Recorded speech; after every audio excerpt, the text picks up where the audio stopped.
interests of the people of Westchester in this chamber. Let us keep in mind that every decision that we make impacts upon the life, health, and safety of all our great county residents. Amen. Madam Clerk.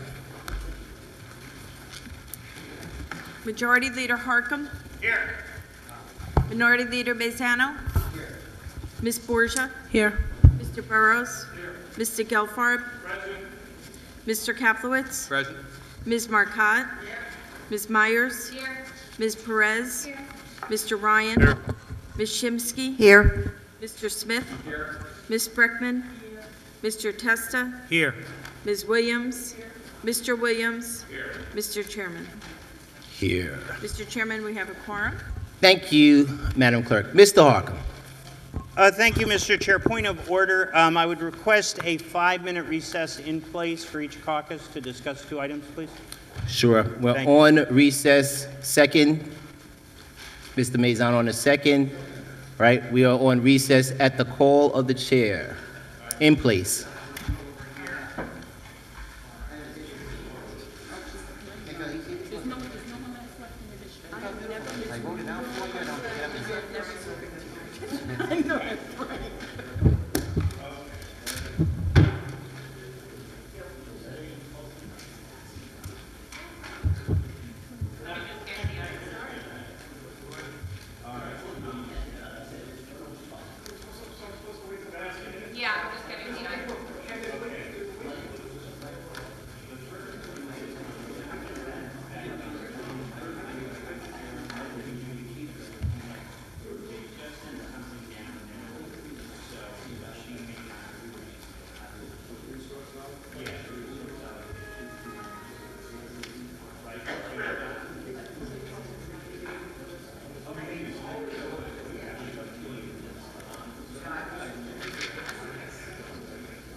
So this is all about that, my solution.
Jimmy, you ready or no? Jim, you ready?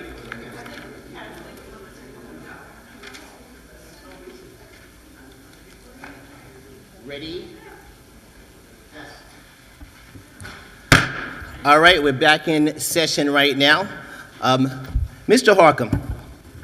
Thank you, Mr. Chair. At this time, would move the consent agenda with the following two amendments. On page 3, number 12, that should read Committee on Government Operations and Committee on Legislation.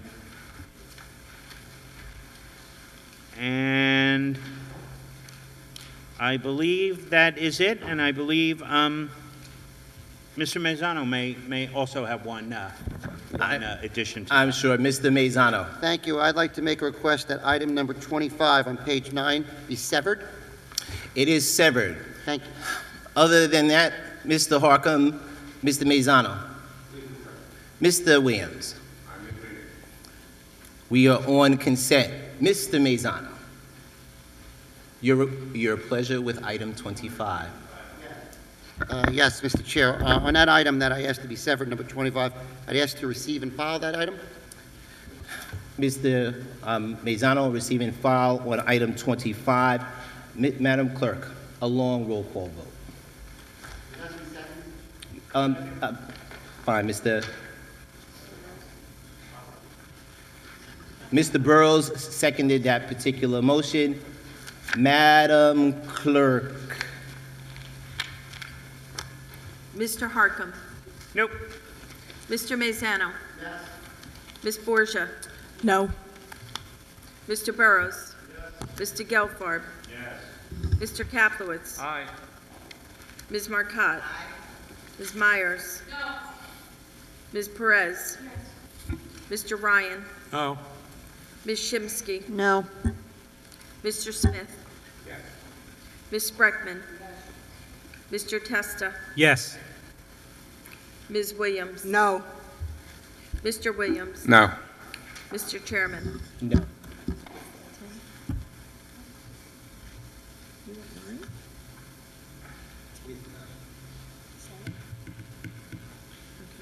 I'm sorry, by a vote of 9-8, it's received and filed. Thank you, Madam Clerk. Mr. Harcum on the minutes. Thank you, Mr. Chair. I would move the minutes of the Monday, January 7th meeting that was held at 7 p.m. Members without objection? So ordered. Madam Clerk, let's go public comment. Each speaker shall be limited to 3 minutes. I'll call the names of the speakers. Ask that you please come down the aisle to my left and wait behind the black ropes. Gerald Young, Regina Riley, Edmund Riley. And the first speaker is Gerald Young.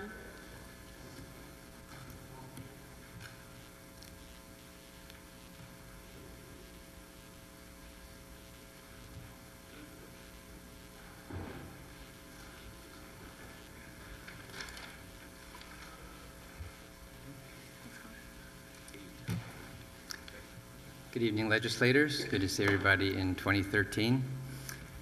I just wanted to congratulate the legislature for passing the budget late last year. I know that there was a bit of drama with lights, camera, and action, or lack thereof. But I'm very happy that at the end of the day, the legislature did what the people hired you to do, which was to get the job done, kept taxes flat, and passed a very important budget for Westchester County. So I thank you for that. And speaking of getting the job done, I would like to add my voice to the Ferncliff Manor moving into West Help.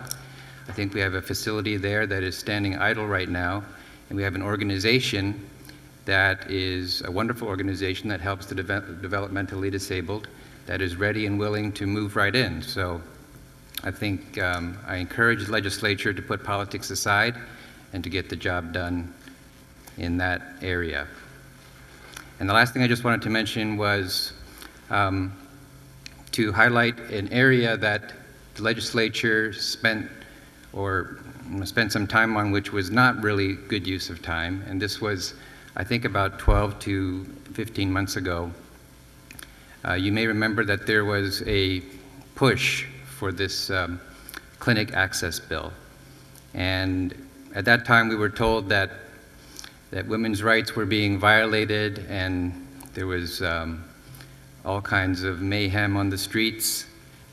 And so there was this big push to get this through. And I wanted to share that, since that time, I was involved in coordinating a local 40 Days for Life campaign in front of the Greenberg Planned Parenthood. This is basically a peaceful prayer vigil that occurs for 40 days.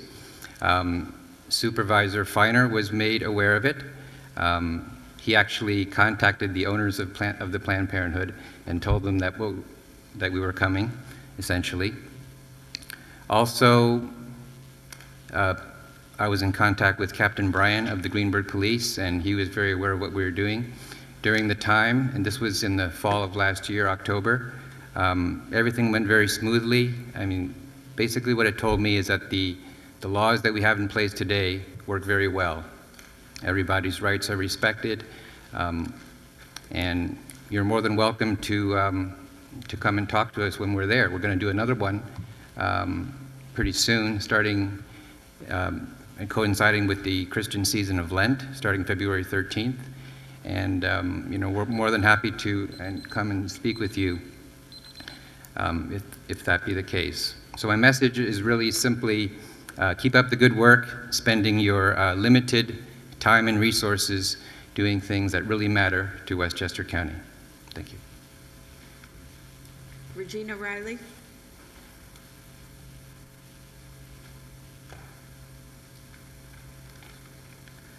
My name is Regina Riley. I'm from District 9, which is Mrs. Borges' district.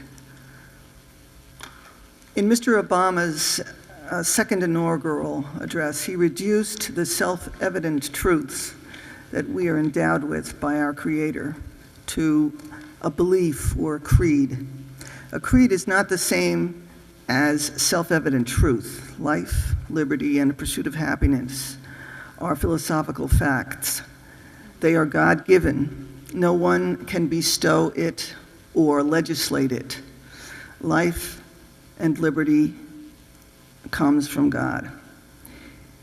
If innocent human life can be reduced to government creed to destroy because of inconvenience to another human being or for other reason, euthanasia as well as abortion will soon be federally imposed.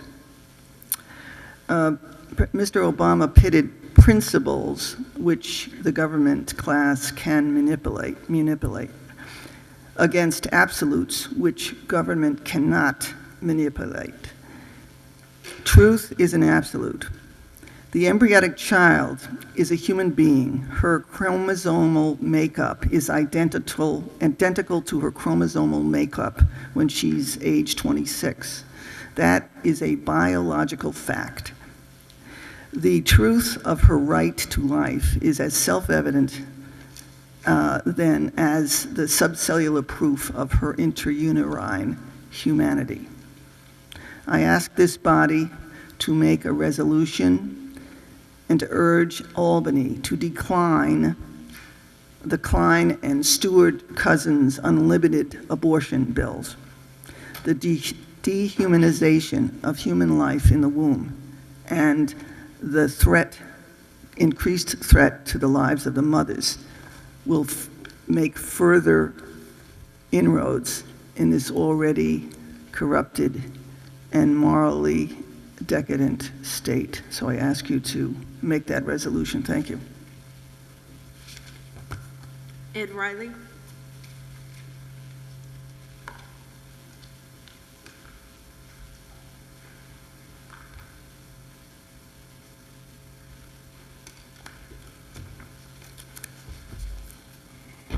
My name is Ed Riley. I'm from Croton.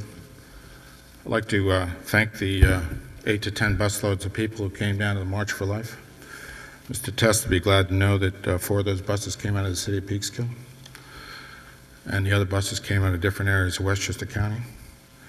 It was so freaking cold down there, the spit would freeze on your face. But these people came. We're glad for the snow because it got warmer when it snows. This is about the 40th time I've asked the pro-abortion leaders in this legislature, to wit, Myers, Shimsky, Borgia, Williams, and Harkham, to investigate the practices of Planned Parenthood in this county.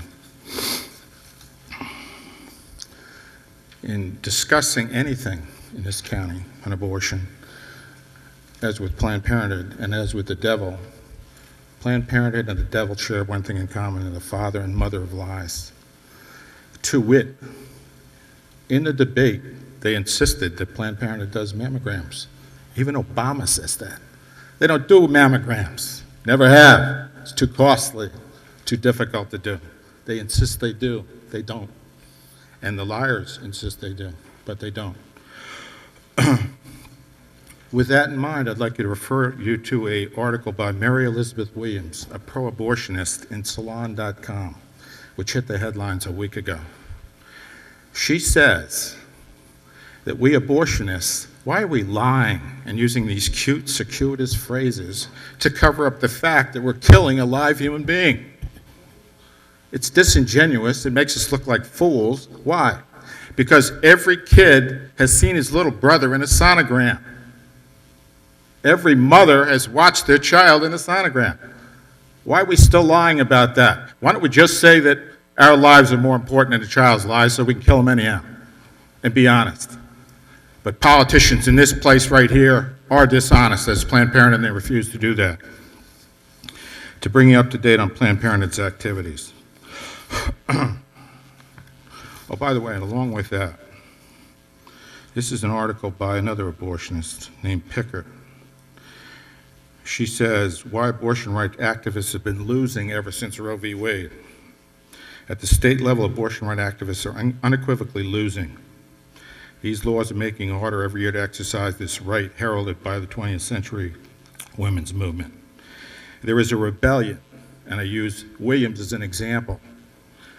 There's a rebellion within the abortion rights cause that pits younger pro-abortionists against older establishment leadership that hints at the truth that they are struggling to recruit newer and younger activists.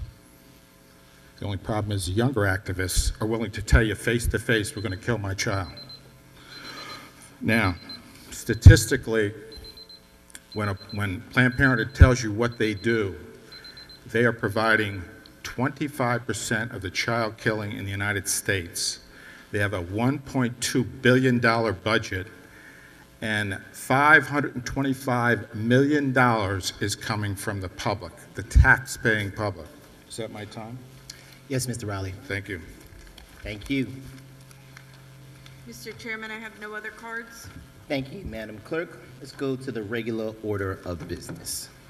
Under standing committees, from the Committee on Appointments, item 4914 is the appointment of Chief Christopher Satrial as a member of the Westchester County Traffic Safety Board for a term to expire December 31st, 2013. Ms. Shimsky. Thank you, Mr. Chairman.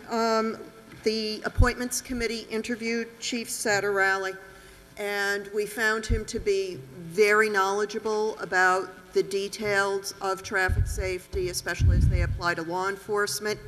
And he's very committed to the subject matter of this committee and the work it does, and we gladly recommend his confirmation here tonight.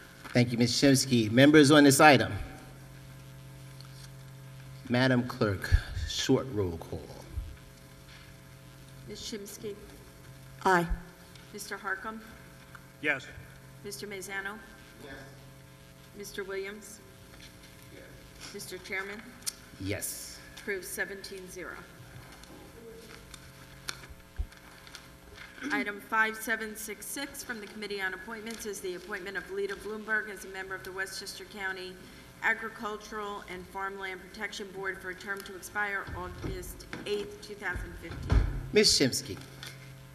The commitment and the passion that Ms. Bloomberg brings to the cause of preserving Westchester County's agricultural heritage and agricultural capacity is downright infectious. She's making a great addition to this board, and we wholeheartedly recommend her confirmation as well. Thank you, Ms. Shimsky. Members on this item? Unless there's objection, members will take the prior short roll call vote for the approval of the item. So ordered. Approved 17-0. Item 5767 from the Committee on Appointments is the reappointment of Barbara Wilkins as a member of the Westchester County Agricultural and Farmland Protection Board for a term to expire August 8th, 2015.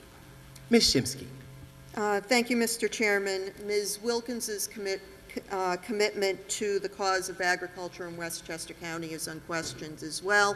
She has served this committee faithfully and well, and we urge her reappointment here tonight. Thank you, Ms. Shimsky. Members on this item? Unless there's objection, members will take the prior short roll call vote for the approval of the item. So ordered. Approved 17-0.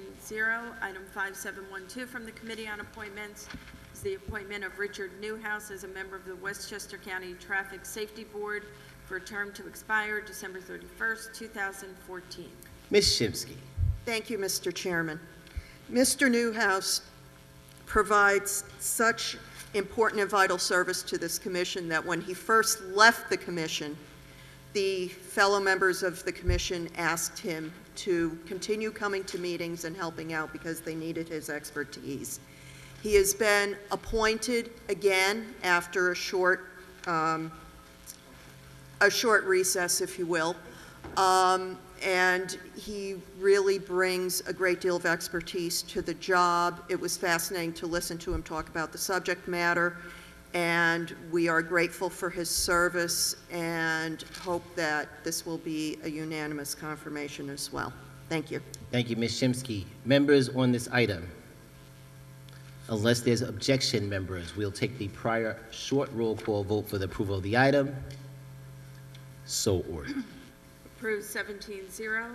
Item 5735 from the Committee on Budget Appropriations is an act authorizing the county attorney to settle claims on behalf of the county against General Electric Company in connection with the costs incurred to clean up and monitor contaminated property located at the county airport and for any other costs, expenses, or damages to which the county may be entitled.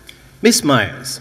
Yes, this came before the Committee on Budget and Appropriations, who were advised by our county attorney that this was a smart move to accept this settlement of close to $2.7 million reimbursement for this, and the committee voted to move it to the full floor. Thank you very much.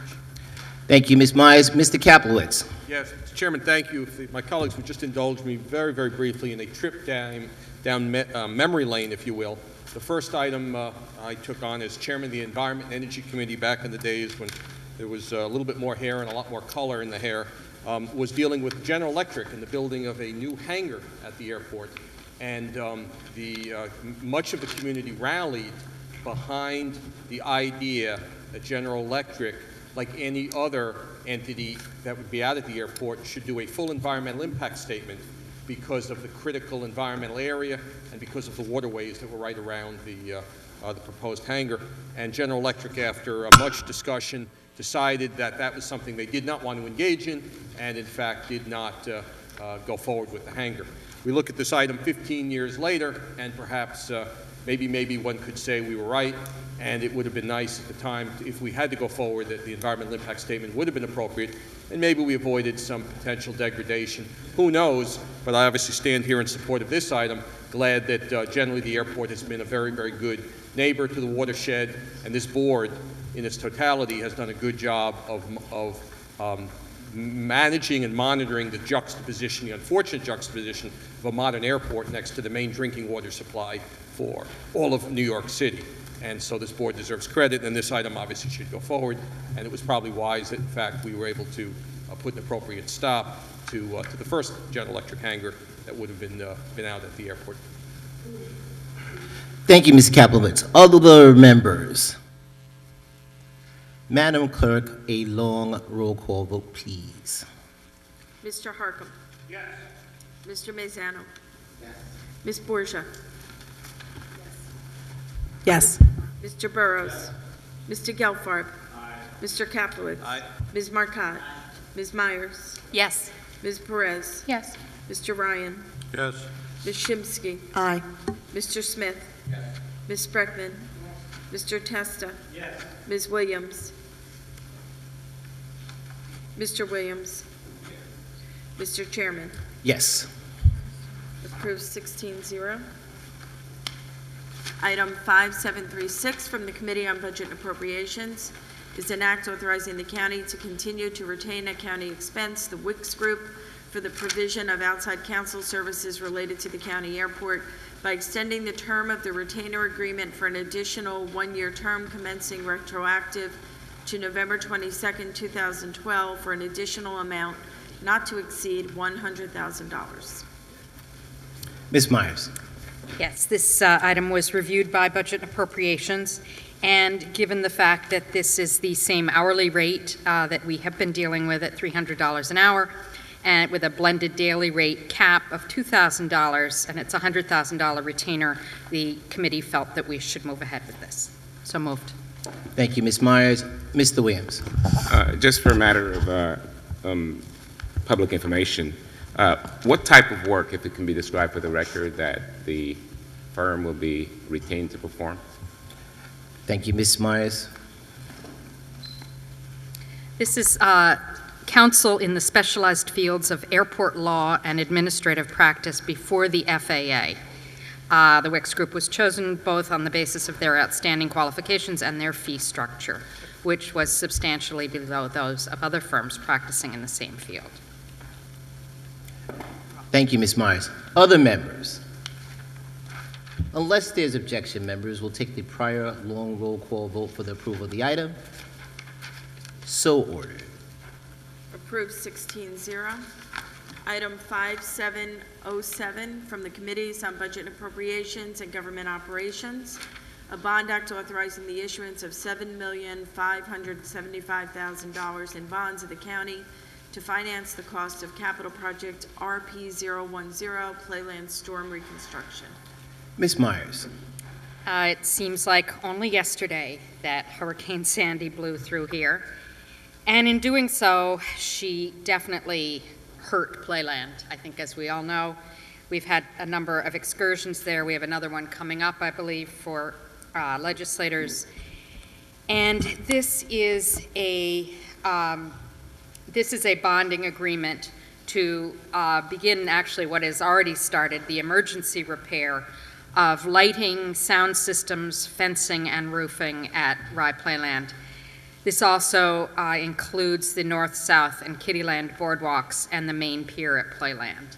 These were all destroyed. The underpinnings have been seriously undermined.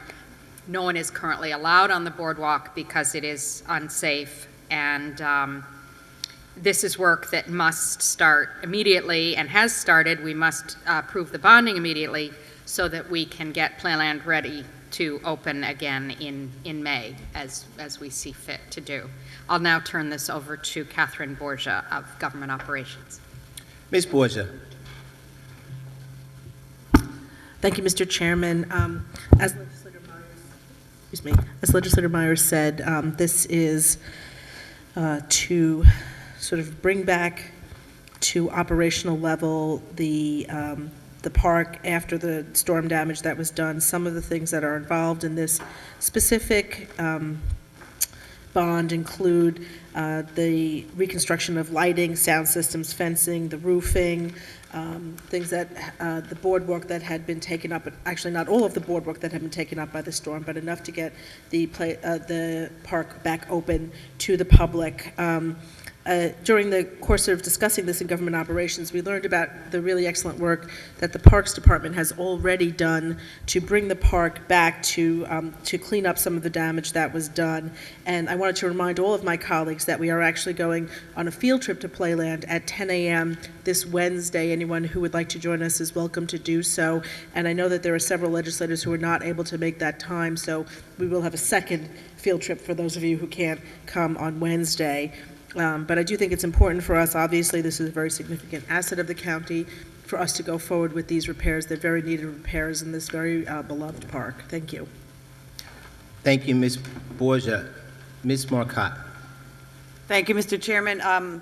I just want to actually thank my colleagues in the Budget Appropriations, Government Operations, and certainly the administration for moving swiftly and expeditiously in getting this done. I think it's also important to note that we are doing this also because of the fact that it was deemed an emergency situation. The governor, of course, declared that in multiple counties. And in fact, going back to December, I think this was tried to have been expedited through A&C, having been declared an emergency at that point. So it's something that has been worked on and had certainly a fair amount of attention since that time. So I just thought it was important to state that and put it on the record, Mr. Chairman. Thank you. Thank you, Ms. Marcotte. Mr. Testa, unless there's something additional, Ms. Myers. Yes, I did forget to say that we're also applying for FEMA refund money so that we can get reimbursed. This bond is in the amount of $7,575,000, so we are really hoping we get some of it back. Thank you. Thank you, Ms. Myers. Mr. Testa. Thank you, Mr. Chairman. Just briefly, I was able to take a trip down to Playland as a part of a tour of the Parks Board, which I am the representative of this board. Ms. Myers was there as well, and I was really, I have to say, I hadn't been there since the storm had hit, and it was a pretty devastating place. It's, I don't even know how to describe it really, how bad it was in some spots there, how that storm devastated that area. I'm supporting these wholeheartedly, of course. But I wanted to commend the parks workers, the Parks Department. They put a lot of work in there already, and they're committed to making sure that Playland is up and ready to run this season on time. And this is needed, obviously, to make all the repairs that are needed and make it an operation we can all be proud of this summer. Thank you. Thank you, Mr. Testa. Other members? Madam Clerk, no, we got to do long roll call vote, please. Mr. Harcum. Yes. Mr. Mazzano. Yes. Ms. Borgia. Yes. Mr. Perez. Mr. Gelfarb. Mr. Kaplowitz. Ms. Marcotte. Ms. Myers. Yes. Ms. Perez. Yes. Mr. Ryan. Yes. Ms. Shimsky. Aye. Mr. Smith. Ms. Spreckman. Mr. Testa. Yes. Ms. Williams. Yes. Mr. Williams. Yes. Mr. Chairman. Yes. Approved 17-0.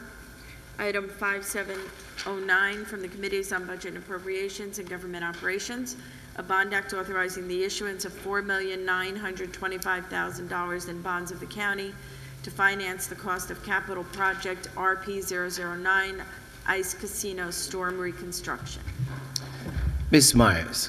Yes, keeping with the overall theme here of destruction and mayhem, Sandy did a real number on the ice casino also at Playland, so much so that not only is there no ice, there's no machinery to make ice, the motors are all destroyed by the salt water.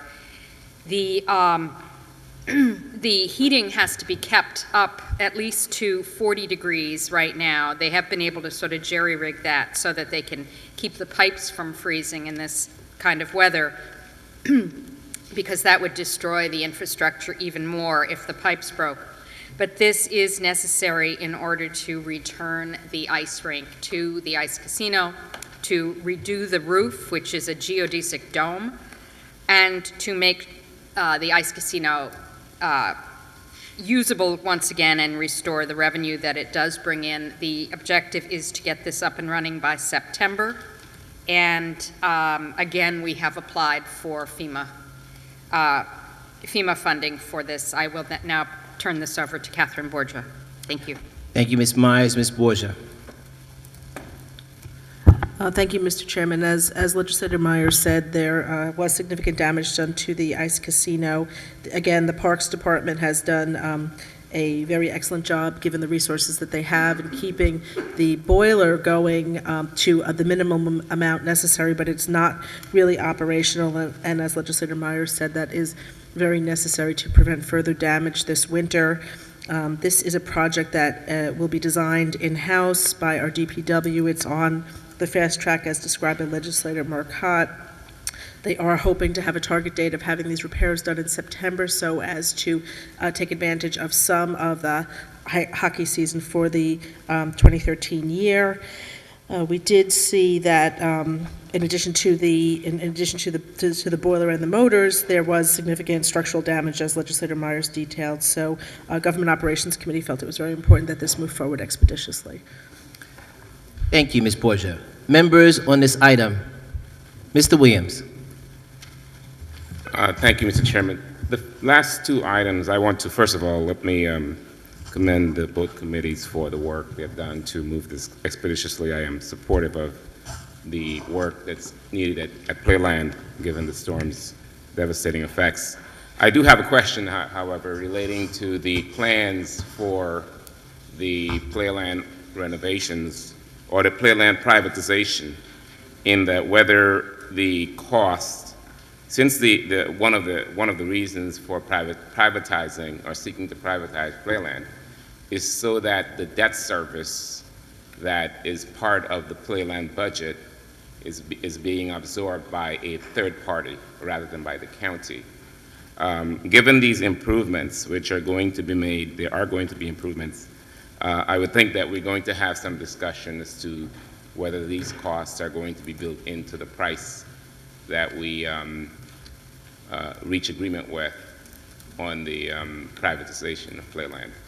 It is not a question that requires an answer today, but it is a comment that perhaps need to be considered, given that these are going to be improvements. But I want to also make sure that I echo my support for Legislator Myers and the great work she's doing to try to move these projects forward. Thank you. Thank you, Mr. Williams. Other members? All right, members, unless there's objection, we'll take the prior long roll call vote for the approval of the item. So ordered. Approved 17-0. Ms. Williams, do you have a pleasure on the items that were voted upon while? I did already. Okay. You just have to have that on the record, Ms. Williams, if you'd like to be. I vote aye on both items, Mr. Chair. Thank you. Thank you, Ms. Williams, to be noted in the affirmative on both those items. Thank you. Madam Clerk. Item 5042 from the Committees on Budget Appropriations and Public Safety and Security. A bond act authorizing the issuance of $100,000 in bonds of the county to finance the cost of capital project BIT-15 replacement of E911 equipment. Ms. Perez. Thank you, Mr. Chair. This bond is to replace the E911 equipment for public safety answering points, which is located in various communities throughout the county. As of right now, the software is being maintained and upgraded slowly, but eventually they're going to need a total replacement because of new technology and obsolescence in both software and equipment. So moved. Thank you, Ms. Perez. Ms. Myers. Yes, I think I should point out something that was discussed at length today in the Budget and Appropriations Committee. This is in the amount of $100,000. And this actually was always, the first phase of this work was through a trust, an E911 trust, which unfortunately has been expended, which now necessitates this to come through the operating budget. But it is necessary that we move forward with this. Thank you, Ms. Myers. Members on this item? Ms. Myers, you suggested that on this particular item, isn't there a surcharge that comes on telephone bills, et cetera, that would fund this particular item? Is there any revenue that's anticipated to be generated for that, whether it was from last year or this? We were told this would come solely through the operating budget. Okay. Thank you. Thank you, Ms. Marcotte. Mr. Chairman, I'm not sure that's 100% correct. I do believe the statement was that the line had been moved into that department, that it wasn't kept separate where the trust normally was kept in a separate line. At least that was my understanding of it. That line will continue to be funded, as you stated, by the surcharge that I think is on every cellular bill that comes in. Not on landlines, I don't think. But that's the funding of that particular line, if I'm not mistaken. So just for clarification, so we understand, we used to have for this E911 line from the surcharge, Ms. Marcotte, that we're both referring to, that went into a trust account and was separated and segregated from the general fund. Is that everyone's understanding on what it is now? That's what you're suggesting, that money now is part of the general operating budget as opposed to the separate trust for that department. Mr. Williams. I would think that I thought that this is a trust that is not a part of the general fund, that the money gets transferred to the general fund at some point, but when they collect the revenues, I thought it was put in a trust account, and then at some point, the net amount gets to the general fund. Just from an accounting perspective, and it sounds like we need to get some clarification. We'll take this particular item right now, but certainly because it's necessary work, as stated by Ms. Perez and Ms. Myers. However, the question should get asked, I guess, for follow-up, because I think it comes into the trust, and then it would have to be transferred at a later point in time, whenever that is. Thank you. Other members? Without objection, members will take the prior long roll call vote for the... Madam Clerk, a long roll call vote. Mr. Harkin. Yes. Mr. Mazzano. Ms. Borgia. Yes. Mr. Burrows. Mr. Gelfarb. Mr. Kaplowitz. Ms. Marcotte. Ms. Myers. Aye. Ms. Perez. Mr. Ryan. Yes. Ms. Shimsky. Aye. Mr. Smith. Ms. Spreckman. Mr. Testa. Yes. Ms. Williams. Yes. Mr. Williams. Mr. Chairman. Yes, Mr. Burrows. Your pleasure on the item, Mr. Burrows. Thank you, Mr. Burrows. Approved 17-0. Item 5043 from the Committees on Budget and Appropriations and Public Safety and Security is a resolution declaring there will be no significant impact on the environment from Capital Project BCR 49. Ms. Perez, kick us off. So moved. Thank you, Ms. Perez. Ms. Myers. Yes. Perhaps the Public Safety Committee might want to talk about this because this is all taking place at the County Corrections Facility. So I will pass it back over to Ms. Perez. For both items, Ms. Perez, so I was waiting for the next item because they are linked together, so I will discuss them together. This is a bond. This bond will help to upgrade the road system and the parking areas around the county jail. The roads are old, and right now the dead-end road presents a fire hazard since the trucks cannot go all the way around. This project is expected to commence during the early spring, and DPW will begin with the planning. So moved. Thank you, Ms. Perez. Ms. Myers.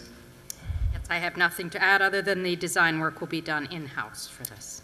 Thank you. Members, on these items, we are on discussion on items item number 10, ID number 5043, and item number 115044. Madam Clerk, a long roll call vote, please. No, without objection, members, we'll take the prior long roll call vote for the approval of the item. So ordered. Approved 17-0. Item 5044 from the Committees on Budget and Appropriations and Public Safety and Security is a bond act authorizing the issuance of $1,530,000 in bonds of the county to finance capital project BCR 49 Road System County Corrections Facility. Ms. Myers, Ms. Perez. Go ahead. Go for it, Ms. Perez. As previously discussed, so moved. All right. Unless there's objection, members will take the prior long roll call vote for the approval of the item. So ordered. Approved 17-0. Item 5543 from the Committees on Budget and Appropriations and Government Operations, a bond act authorizing the County of Westchester to issue up to $450,000 in bonds of the county to finance capital project RB03F, Ardsley Road over Bronx River and Bronx River Parkway.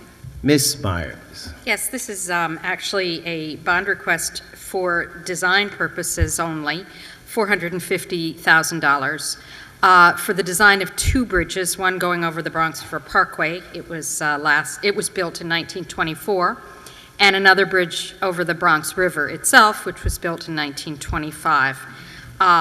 We did question why the work needed to be done by a consultant, and we're told that because of so many storm-related and emergency-type issues that have been going on in the county, that it would be best to have this done outside of the county. And I will pass this over to Ms. Borgia. Ms. Borgia. Thank you. Yes, the bridge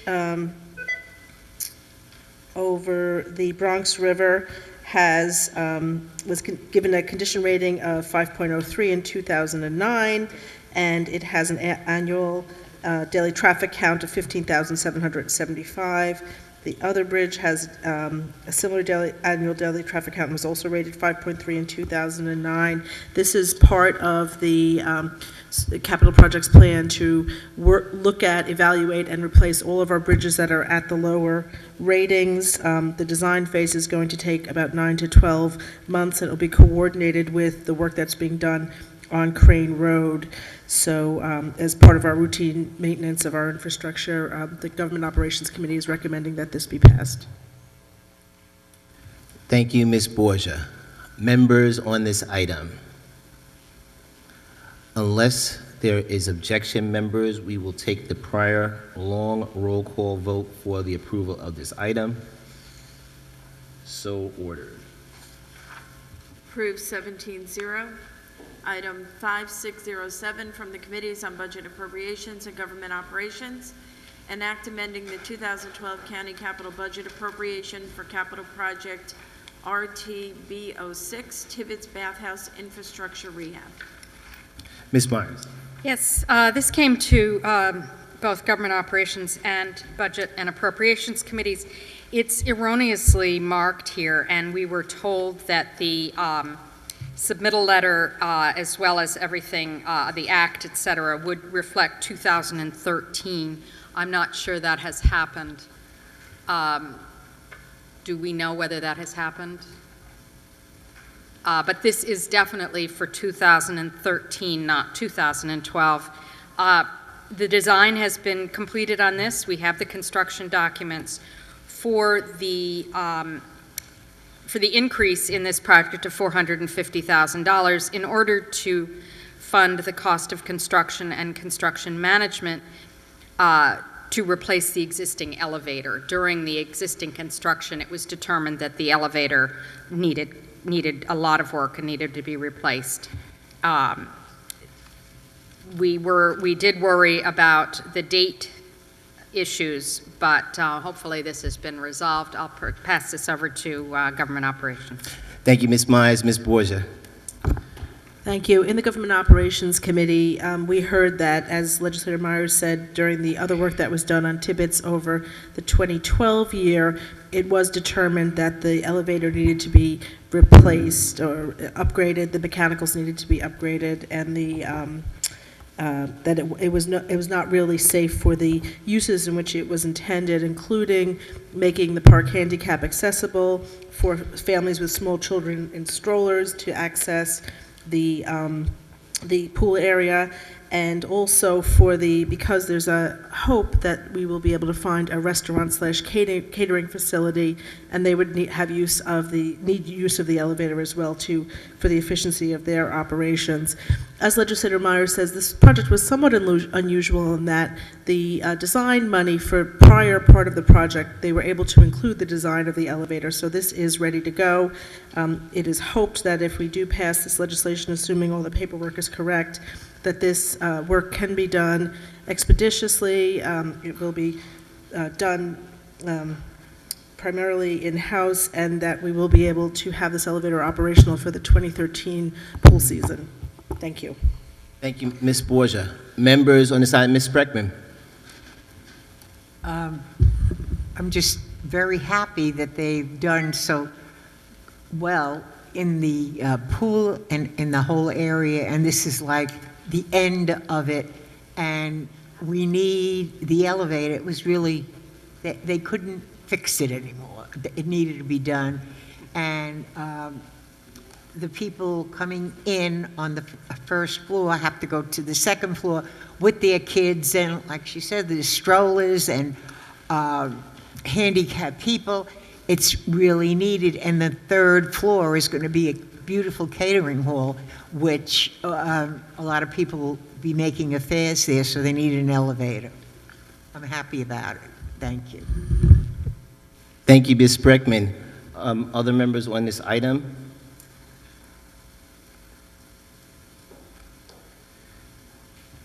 Just to be sure on this particular project had appropriations, just in case we were scoring at home. For this particular one, we appropriated money for this project in 2010, which is being executed now, as Ms. Spreckman said, as part of the final bit for the Tibbetts rehabilitation. So we hope to see some other pools done in the Yonkers area. I'm sure Mr. Burrows would like to see that too. Unless there's objection, members will take the prior long roll call vote for the approval of this item. So ordered. Approved 17-0. Item 5608 from the Committees on Budget Appropriations and Government Operations. A bond act authorizing the issuance of $450,000 in bonds of Westchester County to finance capital project RTB06 Tibbetts Bathhouse Infrastructure Rehab. Ms. Myers. As discussed, so moved. Thank you, Ms. Myers. Unless there's objection, members will take the prior long roll call vote for the approval of the item. So ordered. Approved 17-0. Item 5683 from the Committees on Budget Appropriations and Community Services, an act authorizing the county to execute and submit to the New York State a resource allocation plan which will provide state reimbursement for certain youth services programs. Ms. Myers. Thank you. I was going to have to recommit this as chair of Budget and Appropriations because we had not gotten the information that had been requested through the Committee on Community Services and the Committee on Budget and Appropriations. But at 6:45, we got some information that we had been requesting for a week now. Therefore, I do move that we approve this. I do move that we approve this for the Youth Bureau, especially because the deadline was December 31st of 2012. But I would like to note for the record, please, that it is very difficult to do our due diligence when it takes us so long to get information from the administration. And I'd also like to note that there is a very uneven, this was very much cut from what was originally approved for the Youth Bureau, and the cuts are very uneven. Our budget staff continues to analyze and will continue to analyze why it seems to not be a uniform cut from municipality to municipality. But the Committee on Budget and Appropriation does move that we pass this, and I would like to pass this over to Community Services, please. Thank you, Ms. Myers. Ms. Williams. Thank you, Mr. Chair.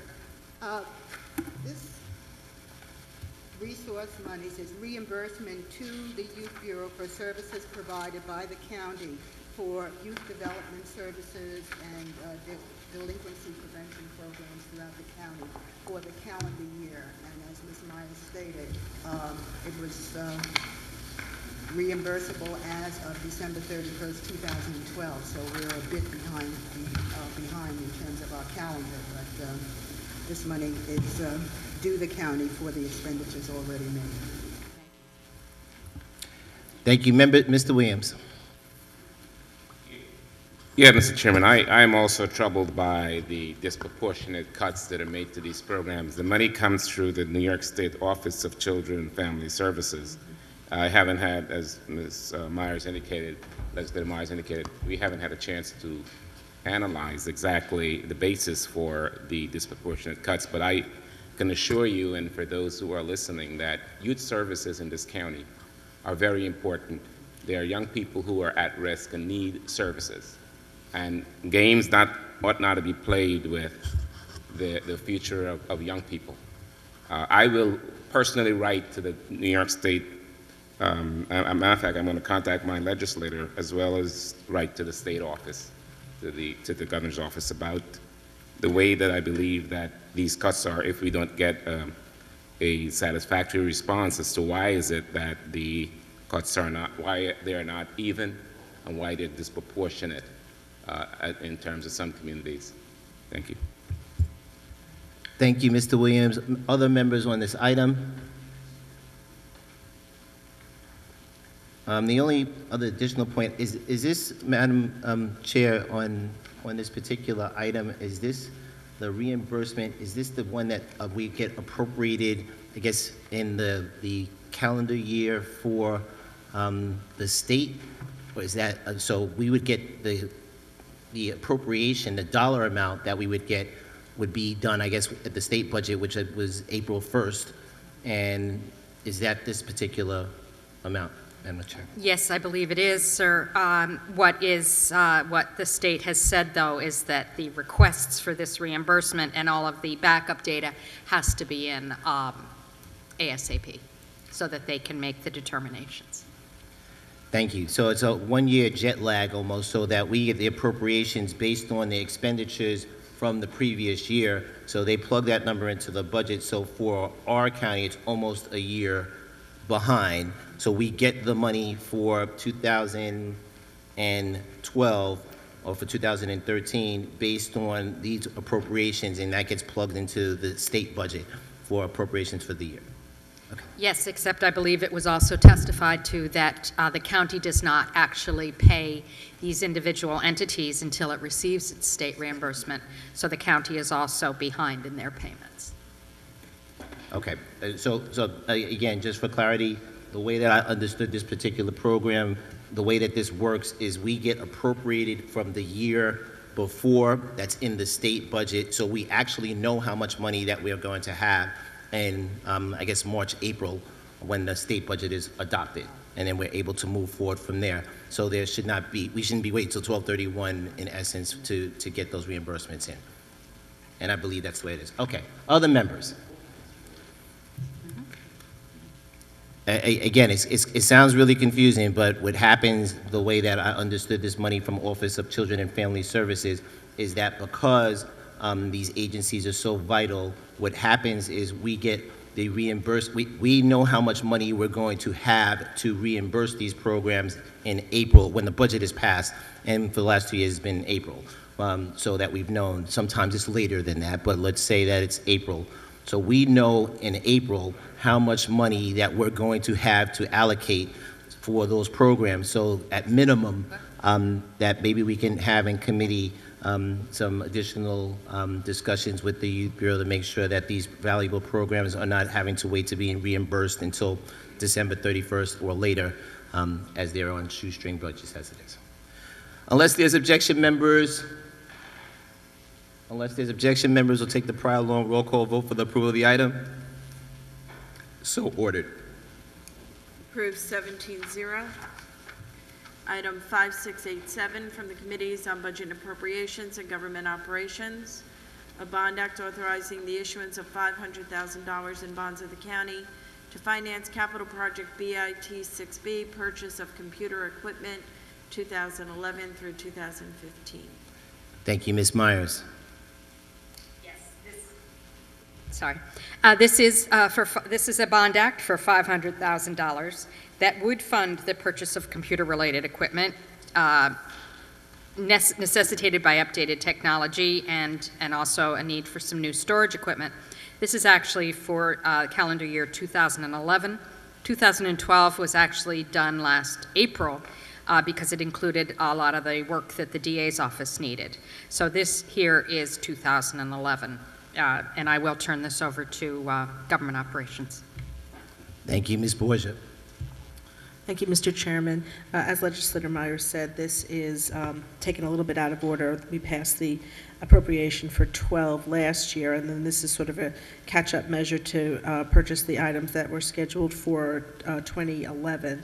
And they include large servers, data storage devices, in many county departments, service for single department applications, and Exchange service to support Microsoft Exchange, which I know we all use. So that will be useful for many of the functionalities of our county. As Ms. Myers stated, this is part of a larger capital project, and the funding for those two pieces of the capital project have already come through, and I believe that this is part of a multi-year project that will also have some appropriations in the not only in the current for the 2013 through 2015 years. So this is sort of ongoing maintenance of our computer systems, and Government Operations felt that this was a wise thing for us to invest in. Thank you. Thank you, Ms. Borgia. Other members on this item? Well, Madam Chair, on this particular item, just for those scoring at home, this particular item came to the board on November 26, 2012. The appropriation history will show that there was funds of the $500,000 for this particular project was appropriated by this board for the 2011 budget, which meant we did it in 2010, and it is getting to us at this particular point in time. So 2010, for the 2011 budget, was appropriated $500,000, and we got the request for this on November 26, 2012.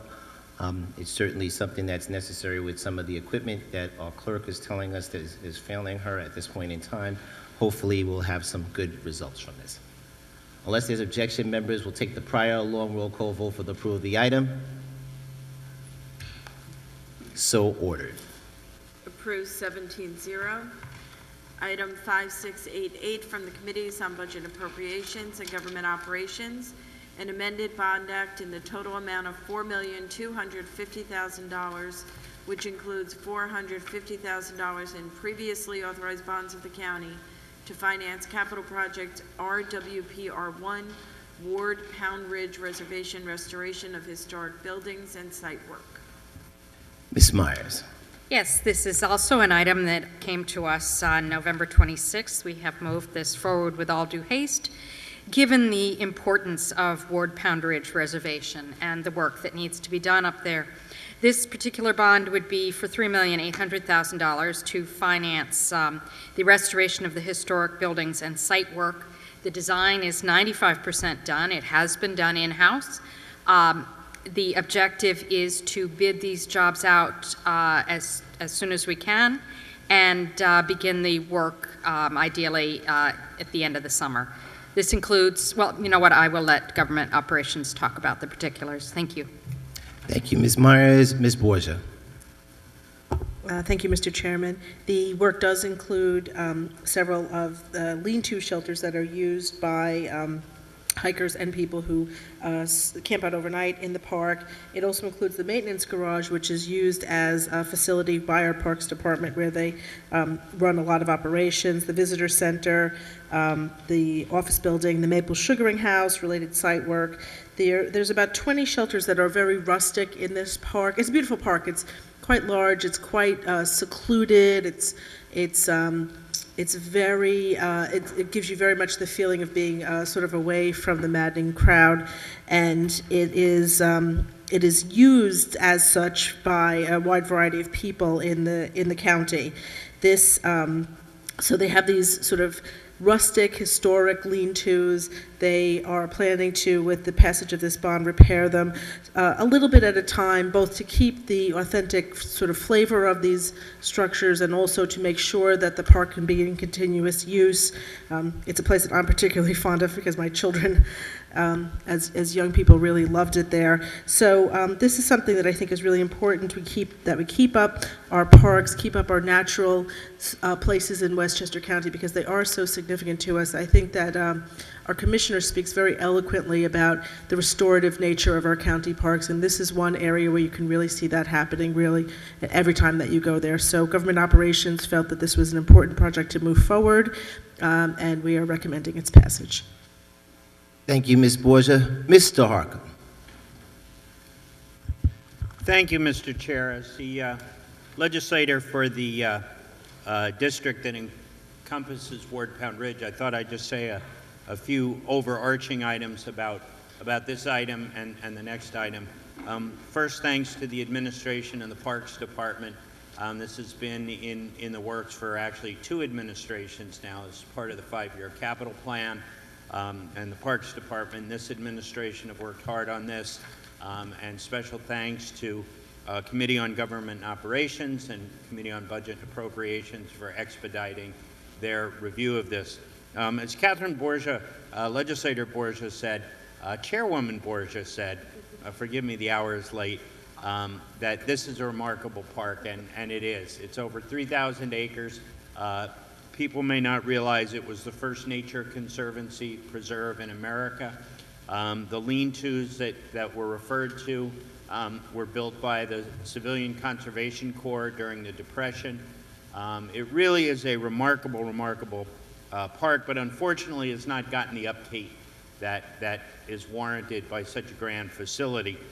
So things like the office, the visitor center, the barn, which is now used as the garage and the maintenance shed, all of which have come into rot and disrepair, and the roofing work and things like that, and the drainage around them because it's very wet and it's draining toward them.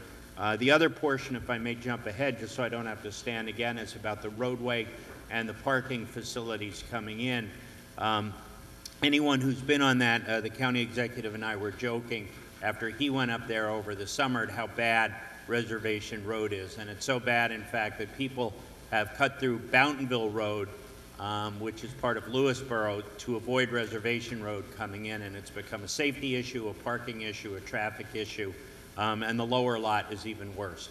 So it's a bit overdue, but the solution is here. We thank everybody involved, and certainly anybody who is watching on our web stream right now. I certainly urge you to come up to Ward Pound Ridge. It's a 4-season park, cross-country skiing in the winter, great tobogganing and sledding, and then in the spring, hiking and a whole host of other activities. So it's a wonderful park. It's rustic, it's rural, and we thank everyone involved and urge passage on both these items. Thank you, Mr. Harkin. Mr. Mazzano. I rise in support of this legislation, and I thought Legislator Harkin would know that my first trip I ever took in the Boy Scouts in the 70s was to Ward Pound Ridge. I slept in one of those lean-tos. First time I ever slept in a sleeping bag, and it was one of the best experiences. I still remember it as I sit here tonight. So Ward Pound Ridge was great back in the 70s, and I'm glad we're working to keep it great today. Thank you. Thank you, Mr. Mazzano. Other members on this item? Because we're keeping the scorecard here, as Legislator Myers said, it was given to the board from the administration on November 26th. It was signed off from the finance area on September 20th. Sorry, that's why the September came out there. We approved the design work for this particular work, which was done in 2009 for the 2010 budget year, and we appropriated in 2012, in 2011 for 2012, the $3.8 million for the construction of this project, so it's absolutely long overdue. I know some of our financing folks were wondering about the selling of the bond from 2011, which has not been sold. So the $450,000 bond has not been sold according to the finance sheet. Members, without objection, will take the prior long roll call vote for the approval of the item. So ordered. Approved 17-0. Item 5689 from the Committees on Budget Appropriations and Government Operations, an amended bond act in the total amount of $4,075,000, which includes $300,000 in previously authorized bonds of the county to finance capital project RWPR3, Ward Pound Ridge Reservation site work. Ms. Myers. Yes, we are still up at Ward Pound Ridge. This is bonding $4,075,000 to work on the paving and drainage and resurfacing of the roadway. The design is 85% done. It's been done in-house. And again, the idea is to get this out for bid as quickly as we can and start the work in September. So moved. Thank you, Ms. Myers. Members on this particular item, Mr. Harcum gave his description before. Other members on this particular item, it actually has the same path, by the way, that we appropriated the design work in 2010. The departments, from the Budget Department and Planning Department and Public Works, submitted their information in August 30th of 2012 is the sign-off from them. And this particular item was included in the 2012 budget that was adopted by the board from 2011. Without objection, members will take the prior long roll call vote for the approval of the item. So ordered. Approved 17-0. Item 5738 from the Committee on Legislation, a resolution to approve the items in the 2013 Westchester County Joint Legislative Program. Mr. Ryan. Thank you, Mr. Chairman. To begin, let me thank the members of the board's legislation committee. Mr. Chairman, I know that we've gone through this year after year. It's an important part of the legislation committee's agenda at the beginning of each year, and it becomes quickly a concern of the legislature, as we know that we're moving along a parallel track with the state as they go into a very important period of time, the consideration of their, in this case, the consideration of their 2013-2014 budget. I want to put on the record that I've been part of many of these processes, I guess 16 to be exact, and this was a very good one. It was a very good one because the members of the committee with different views, different opinions, Democrats, Republicans, together with the administration, really stayed on track. They stayed on schedule. They brought many good ideas to the committee that we laid out, we discussed, and in the end, we did what I think we decided a few years ago was the best approach to the legislative package, which of course, when it leaves here, goes to the state, in particular the state delegation, our Assembly and Senate members, as well as the governor. They followed I guess a plan that we decided was the best one for us a number of years ago, and that was to consider policy, consider budgetary action, consider legislation, but try to limit it to the most important things that we needed Albany to focus on at this particular moment for Westchester County, its government operation, for its taxpayers. And I think that this group of legislators really hit this right on the mark. I mean, they were right on target with the items that we decided today would be included in the package. I tell you, I was really pleased with the outcome. Let me just quickly go through what we decided upon. They all have potentially very positive fiscal impact for the county. And of course, the work doesn't end here. We need to be discussing these items with our state delegation as we get deeper into the first quarter of our fiscal year and the last quarter of theirs. Let me start with, of budget action will be contained in the budget bill. It would be an increase of the level of the Consolidated Local Street and Highway Improvement Program. We know it as CHIPS, for the reconstruction of local roadways. The second item is also budgeted. It would be a request for an increase in funding for the maintenance of buildings utilized locally by the courts under the State Office of Court Administration. The third, the statewide mass transportation operating assistance that the county receives. We're requesting an increase in that allocation to Westchester. Pension amortization reform. We're basically looking for the authority from Albany to allow Westchester to go to market should we need to finance our pension obligations. Go to market and enjoy the benefit of our AAA rating and a very low rate in the market, certainly a rate lower than the interest rate to be charged by the state last year, this year, and in years going forward. We were able to do this with the early retirement. We would like the opportunity to do this now for general financing of pension obligations. The MTA payroll tax. We would like to see not only Westchester exempt, but the other counties in the taxing jurisdiction. For us, it's $1.4 million budgeted in the current year, budgeted expense in the current 2013 year that we're in now. The last two, let me start with early intervention. It's mandate relief. As you know, it's a program that it covers kids from birth through up to just short of 3 years of age.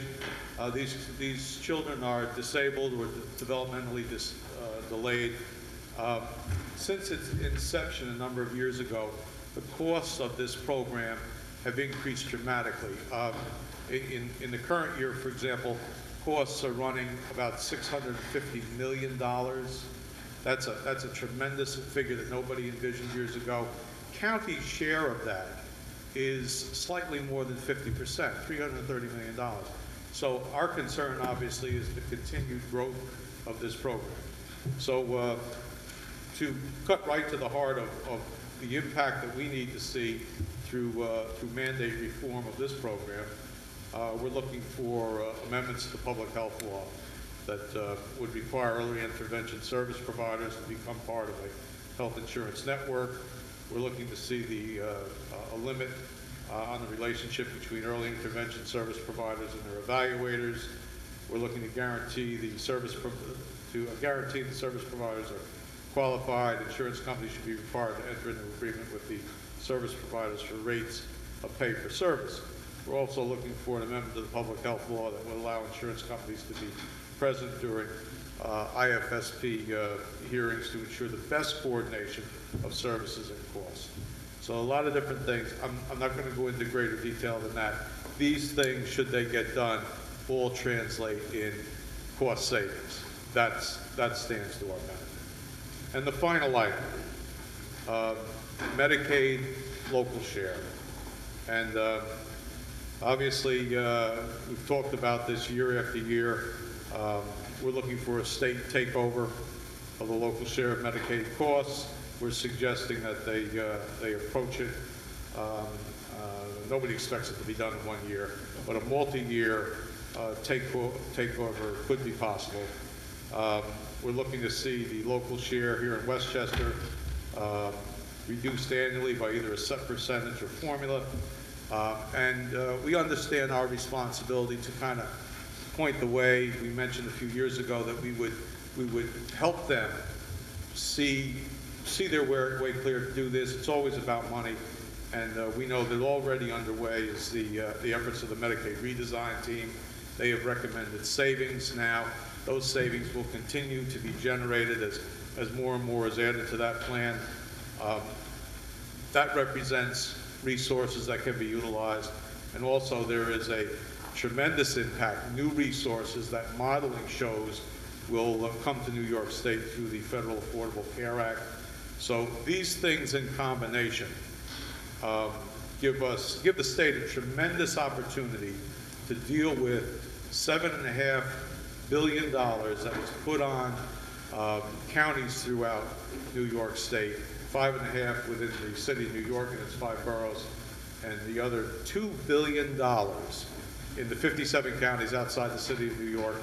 Our piece of that 250 is $225 million. Today, 41% of our tax, of our property tax levy. So this really, I mean, when you talk about mandate relief and impact on Westchester, this certainly is the core, really, of our request.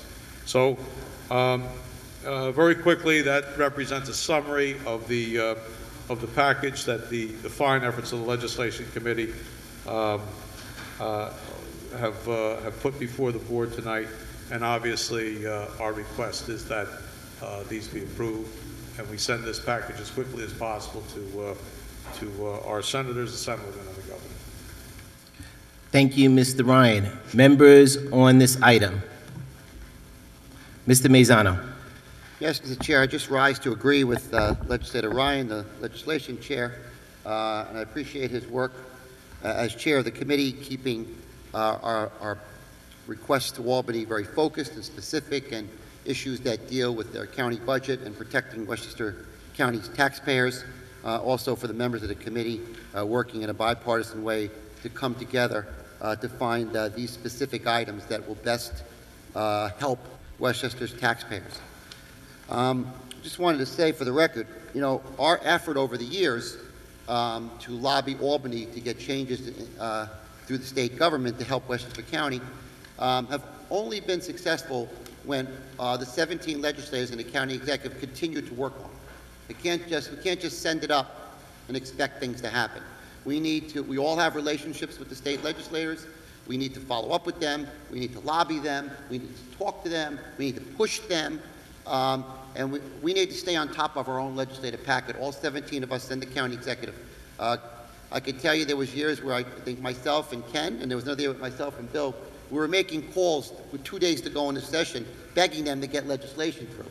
You know, let's try to avoid that this year. Let's try to keep our eyes on the ball, keep our eyes on our friends up in Albany, push them, and hopefully we can get some legislation through. And lastly, let me just say this.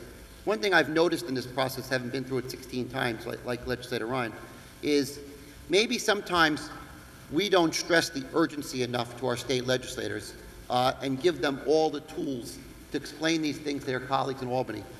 So I know Legislator Ryan is organizing a meeting with our state legislators here at the board. Please, all 17 legislators show up that day, so that we're sending a message to them how important this is. And let's work real hard at making sure that our state legislators have no doubt how important these items are to the people of Westchester County, and that they need to make it a priority. I think that's our responsibility over the next 3 or 4 months. Thank you. Thank you, Mr. Mazzano. Mr. Harcum. Thank you, Mr. Chair. Just a quick note first to thank Chairman Ryan for his leadership on this and all the members of the committee. And to echo what Legislator Mazzano said, that a number of us are in fact, Monday morning going up to NYSEC, the New York State Association of Counties. And many of these items in our package are not just items that we trumpet to our state representatives, but all of the counties. You know, the need for mandate relief, particularly Medicaid funding relief, is not only at the top of Westchester County's list, but every county's list. So together, we speak with a unified voice on many, if not all, of these issues. And so people need to realize the benefit of these member organizations who have the research staff to provide the detail and the backup that we need. Thank you. Thank you, Mr. Harcum. Ms. Borgia. I would just like to echo my congratulations to all the members of the Legislation Committee who worked on this packet, and I do think it is a good and focused packet. having worked as sort of a staff member, a lowly staff member in the New York State Legislature, I want to just echo and repeat the advice given by Mr. Maizano that legislation very, very, very frequently takes years, 10 years, sometimes even longer to get through. So the more, I know from a staff perspective, the more times members hear from constituents, hear from local municipalities, hear from people on the street over and over and over again using every means possible, the more likely it is to receive attention. I think there's a lot of different strategies that we can use, but I do hope that this isn't going to be something that we sort of drop in February, that we drop to our legislators and we don't continue the conversation, because I think continuing the conversation is really the way to get things done in Albany. So I look forward to being part of that. Thank you, Ms. Borgia. Other members on this item? To echo Leader Maizano's point on this particular item, Chairman Ryan has done a wonderful job, not just as the legislation chair, certainly as our representative for the National Association of Counties on their county board, as well as a past president of the New York State Association of Counties, which is our lobbying arm. We do contribute for them to do that, and having that work being done as Leader Harcum just referred to, when we are, many of us will be up in Albany next week for this particular purpose, which is why this was so important to get this done in that timely fashion. So we want to congratulate Mr. Ryan and all the members of the Legislation Committee, because it is never easy work to get us all to get to a place where we're able to move something forward. So we just want to make sure to congratulate the members of legislation, and specifically Chair Ryan, on that particular item. Unless there's no objections, we'll take the prior long roll call vote for the approval of the item. Excuse me. So ordered. Approved 17-0. Item 5768 from the Committee on Budget and Appropriations is an act authorizing the county to participate in the New York State Environmental Facilities Corporation revolving loan program. The act authorizes the county to refund all or a portion of various outstanding Series 2012C, Series 2011C, and Series 2009B bonds, and also authorizes the issuance of up to $18,400,000 in refunding bonds of the county. Ms. Myers. Yes, this was an item that came before Budget and Appropriations today, actually, and the New York State Environmental Facilities Corporation revolving loan program actually found that it had additional funds over and beyond what they thought they had originally had, and they reached out to the County of Westchester. This is a good deal for the County of Westchester because it's a 50% subsidy on the interest that we pay on these bonds. This is actually an application that will take us over 18 years. It does provide us with a total net savings of $470,000 in total, but that is about $20,000 and change a year. But we'll take any and all reimbursements that we can get. So this is actually something that's very good for the county and for the individual sewer districts which are involved, which would be the Yonkers Joint, Ossining Sewer District, and the Peekskill Sewer District. So moved. Thank you, Ms. Myers. Members on this item? I do note that in our agenda, you should know that this item is appearing as county executive communication, which was accepted directly into committee at the request of the county executive's office. So when he called and asked for that to be put into committee, this and the next two items, we were able to accommodate that request because of the sensitivity of time on these two particular items. So again, the county executive's office reached out to us to be able to put this on and directly into committee, which was done expeditiously for this particular item, and we thank them for their consideration in calling and making that request so we can get this done this evening. Unless there's objection, members will take the prior long roll call vote for the approval of the item. So ordered. Approved 17-0. Item 5770 from the Committee on Budget Appropriations, an act fixing the tax distribution tables for the county for operating purposes and for county share of MTA, for the County Water District Number 1, for the Refuse Disposal District Number 1, and for each of the 13 sanitary sewer districts in the county. Ms. Myers. Yes, again, this was something that came to the board today. Again, this was a communication through the chairman of the Board of Legislators by the County Executive's Office to move quickly on this item, which we, of course, did. And this sets the county budget and the county and special district taxes for 2013, so that the proposed acts can be fixed and levied against the towns and cities, together with the county tax warrants. So moved. Thank you, Ms. Myers. Members on this item, unless there's objection, members will take the prior long roll call vote for the approval of the item. So ordered. Approved 17-0. Item 5771 from the Committee on Budget Appropriations, an act fixing and determining the amounts of county taxes for operating purposes and county MTA share, special district taxes, and other charges against the various towns and cities in the County of Westchester, and levying such apportioned amounts for the purposes therein set forth against such towns and cities. Ms. Myers. Yes, this goes hand in hand with the previous act. This does fix and determine the amount of the county taxes and is necessary, and we moved very quickly so that the county tax warrants could be sent out. So moved. Thank you, Ms. Myers. Unless there's objection, members will take the prior long roll call vote for the approval of the item. So ordered. Approved 17-0. Motions, resolutions, call of the district. Ms. Shimsky. Thank you very much, Mr. Chairman. On the resolution list tonight, jointly between me and Legislator A. Williams, is Joseph C. Kelly, that's Kelly, Deputy Chief of the Hartsdale Fire District and Edgemont resident.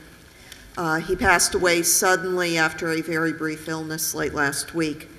Anyone who knows of the late Deputy Chief Kelly, or even just read his obituary, knows that firefighting was this man's life. He devoted everything to the cause of keeping us all safe. And I think that's important that such complete and selfless devotion to public service deserves special recognition here.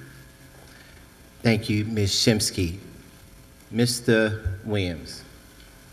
Thank you, Chairman. I wanted to stand and, for the record, to place the name of Dillard Boone, who's on the memorial resolution.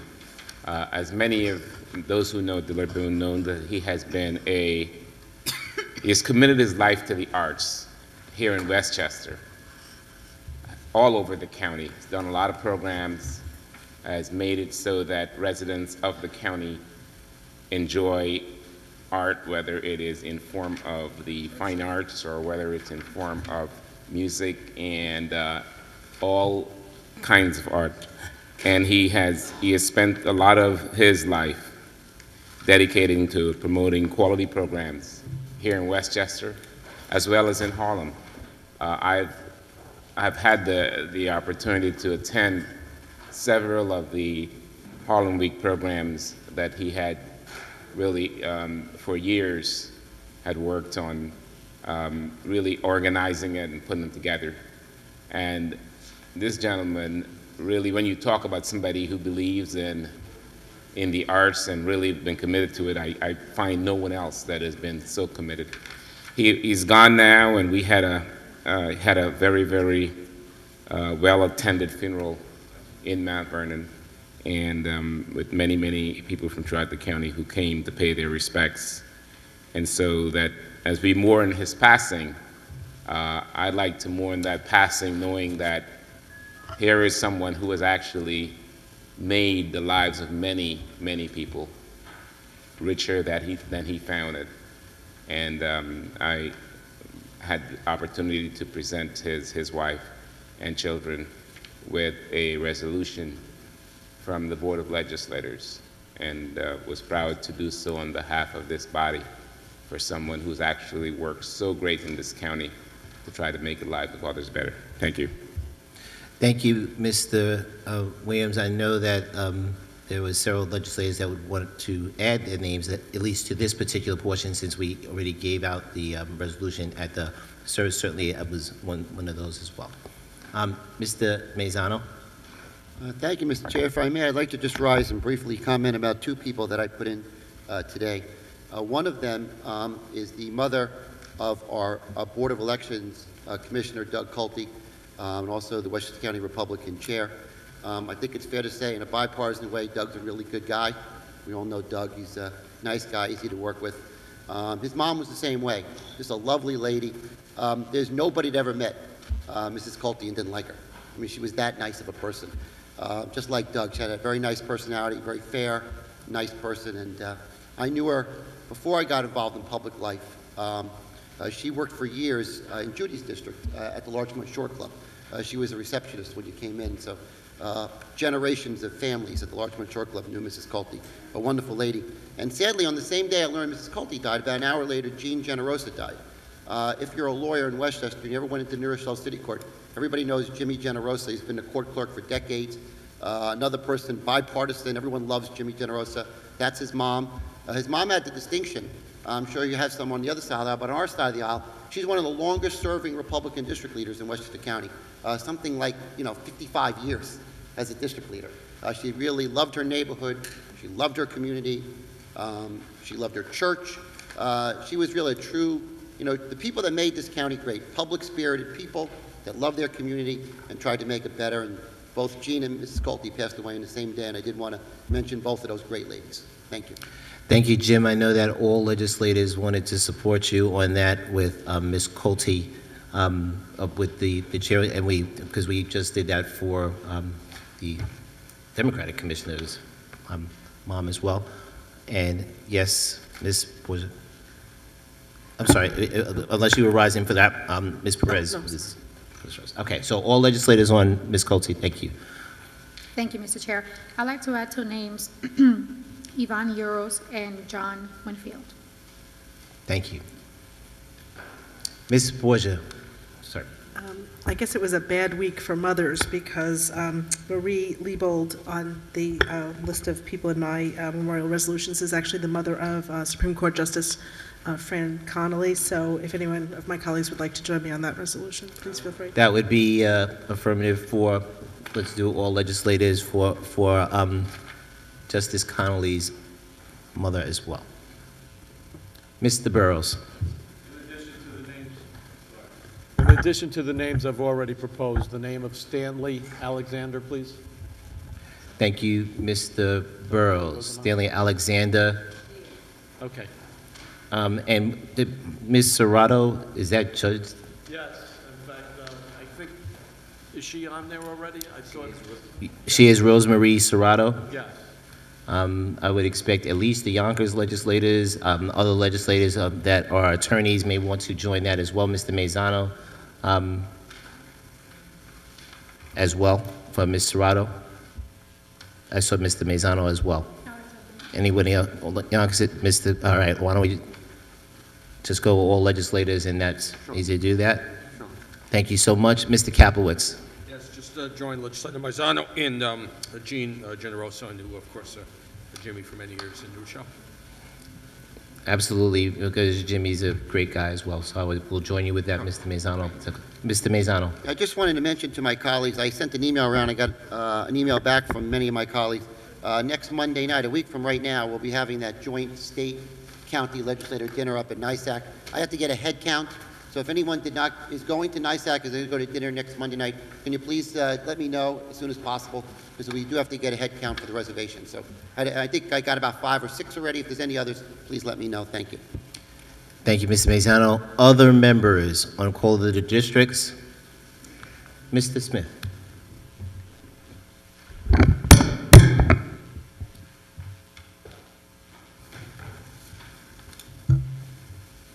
I rise to speak about item number 25, communications, that we had a vote to sever on this evening.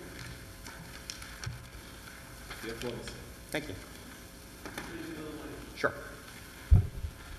We'll mark this day, Monday, January 28th, 2013, as a very sad day in this legislative history. Whereas last month we had 8 legislators who thought their role was to walk out on the vote, to turn off the lights, turn off the microphones, and ring bells to disrupt the process, tonight we reach a new low. Didn't think it was possible. You supported the submission of a communication that called me and my community racist. A new low. Congratulations. I hope you're all proud of yourself. Those of you who are running for higher office, some of you running for county executive, this is now your legacy. Those of you who have aspirations for Albany, this is your legacy. Own it. You have made tonight the communication section of this legislative body as a new playground for the airing of grievances. So now, going forward, this will be the playground for airing of grievances. And if you want to have airing of grievances, then we will talk about the ineffectiveness of certain legislators and the committees that they run. And this will be the playground that we go in and do this going forward. I expect more out of the leadership, out of this body. You had the opportunity to fix this. You chose not to. This is your legacy now. You will have to own this. I have been embarrassed by many things this legislative body has done, particularly some of the committee meetings, where chair people are unprepared, unprofessional, and deal with our guests in a very, very, very unprofessional manner. It is embarrassing to be there. We will now make the communication section the airing of those grievances. This is your legacy. Congratulations. To the 8 of you who walked out, add this to your legacy. The only thing I would say to you, Mr. Smith, is that one of the things that I think all of us believe in is the First Amendment right of free speech. We have had many members stand in front of us here at this podium and say many, many things that the legislature, individual members, have called out individual members. We have a regular group of people that call out a specific group of legislators. And quite frankly, whether we agree with them or not, we have that public comment. And whether we like the content of those things, I understand your concern about the piece of letter that came in, and you certainly were in your rights to have that severed and voted upon. But I would understand that many of the individuals that have stood in front of this particular podium, at least over the time I've been a legislator from 2007, have never been censored, no matter what they had to say, and whether those were personal things or not. Certainly, we can have an opportunity to have a discussion about those particular comments that members of the public choose to say. There is a piece of legislation that was in another county where they limited that kind of thing to specific items on the agenda. But we have not adopted that particular piece of legislation here at this point in time. Certainly, you should feel free, as all legislators should, to investigate that and bring that to probably the legislation committee to deal with that. It's unfortunate that members of the community say the things that they do, but we have not censored them at this point in time. So we understand your point. Members, on April 1st, I'm sorry. Mr. Chair, I just want to rise I know. in response to Mr. Smith. The letter which he refers to in item 25 was a letter submitted by me and received from a constituent who has a perfect right to exercise his First Amendment rights. The things that he referred to in his letter were substantiated by court proceedings in the town of Greenburgh back in the 90s, and also, according to him, the Civic Association meeting which was attended by him and other members of his community. So I see no reason why any citizen has to be censored, or any of the legislators in this body to be censored by a public comment when we encourage people to make those comments. And as Mr. Jenkins has said, Chairman Jenkins, it is not unusual for us to be vilified and accused of all sorts of things at this microphone in this hall. So I really take unction to the fact that Mr. Smith should feel that this letter is inappropriate and has labeled us as in some way irresponsible and unprepared or what have you. I think this is the public exercising their right to free comment, just as people come here and exercise that right on a bi-weekly basis. Thank you. All right, members, on this, Ms. Myers. I too rise to respond to what I feel is the inappropriate outrage on behalf of Legislator Smith, and just want to say two things. One, if you can't stand the heat, get out of the kitchen. Most women know what that means. And secondly, I would paraphrase a very famous statement that basically says, we may not agree with what you say, but I'll defend to my death your right to say it. Thank you. Mr. Mazzano. Mr. Chair, I want to say to all of my 16 colleagues, we're heading down a very disappointing road right now, and I really want everyone to really rethink where we're going.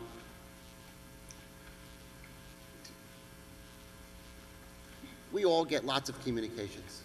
I certainly do. I'm sure you all do. I've gotten communications. I guess the chairman usually get it the worst. You know, ripping Ken Jenkins, years ago, ripping Bill Ryan.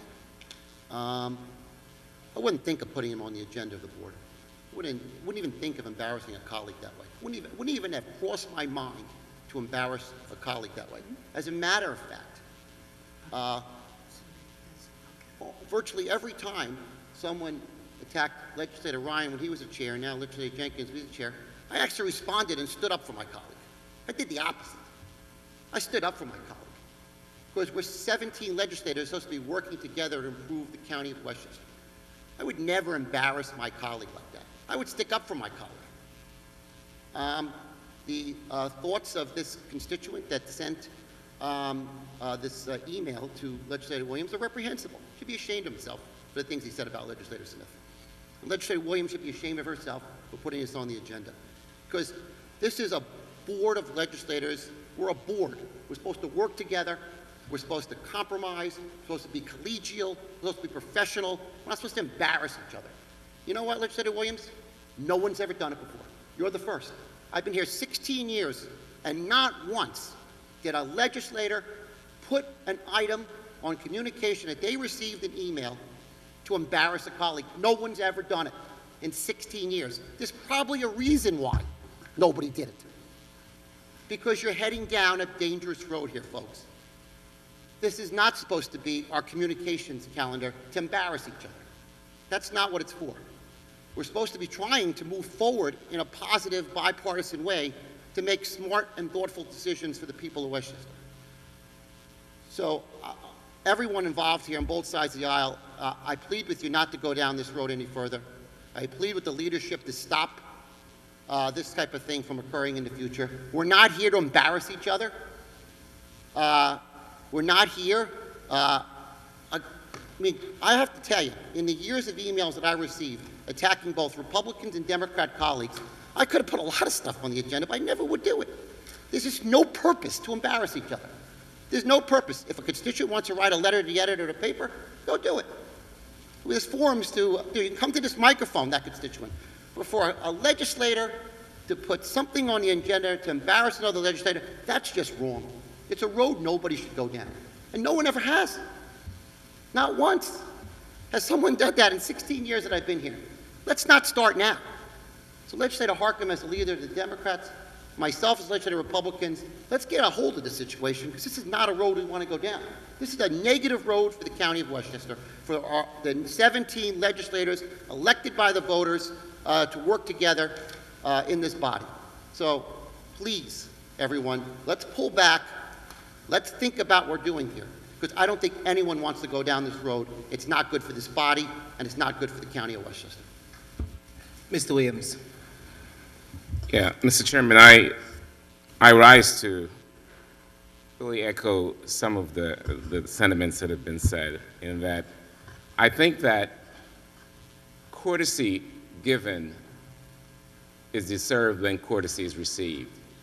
And I understand that that a legislator may be offended by an article that appeared in the newspaper.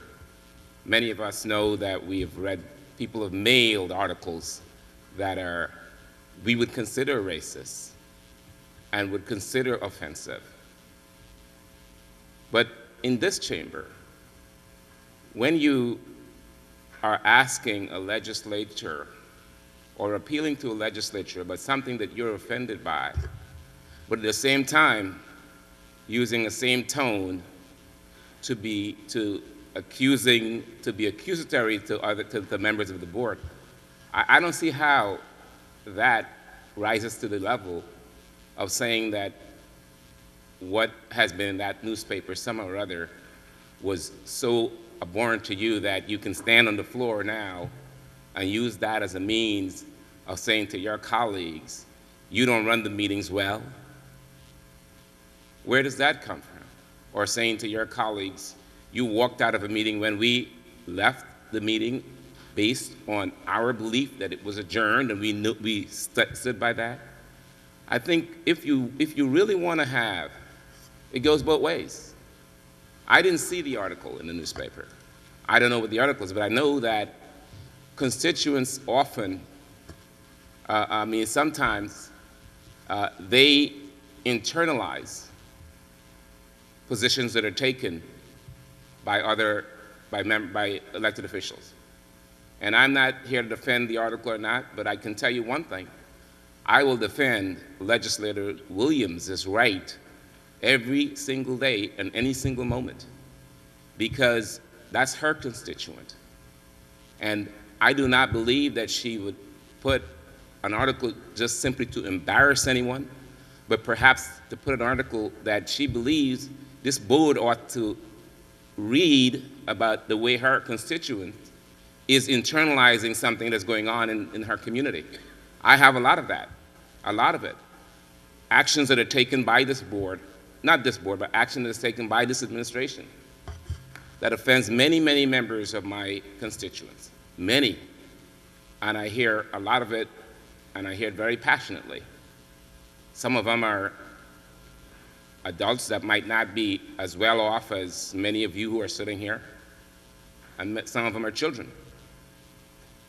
I use that opportunity to really get the message back to the administration.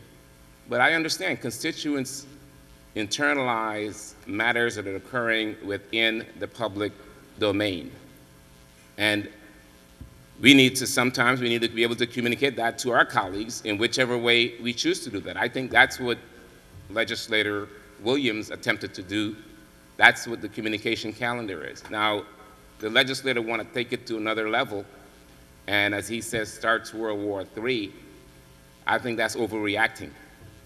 But I don't think any of us who are in this chamber will bat an eye at threats because a legislator chose to share what one of her constituents said in a newspaper article. I don't think she made any statement whatsoever about the content of the article. And so to attribute a statement that, if it's perceived that the person said use racist terms, to attribute that because the person puts it on an agenda, I think that is totally out of line. And I agree with one thing that Mr. Maizano said, is that it needs to be toned down. It needs to be, people need to be more respectful of each other. But that goes both ways. It does not go one way. If you want respect, you have to give respect. And if you're not going to give respect and you accuse someone who's a chair of a committee for not running a meeting properly, how do you then stand up and ask for respect? Give it first. Mr. Harkam. Thank you, Mr. Chair. You know, in this business, oftentimes the items are kind of dry and clinical and they're numbers on a spreadsheet. And occasionally there are items that hit home and close to our passions, and tension builds. And, you know, tonight we're sensing some of that. We're releasing some of that tension. You know, I just looked at this agenda. There are 23 items on here, all of which we voted unanimously on, if I'm not mistaken. Madam Clerk, please correct me. And the reason we voted unanimously on them is because we spent a lot of time in the committee room discussing them, compromising, making changes, and that's what this body is about.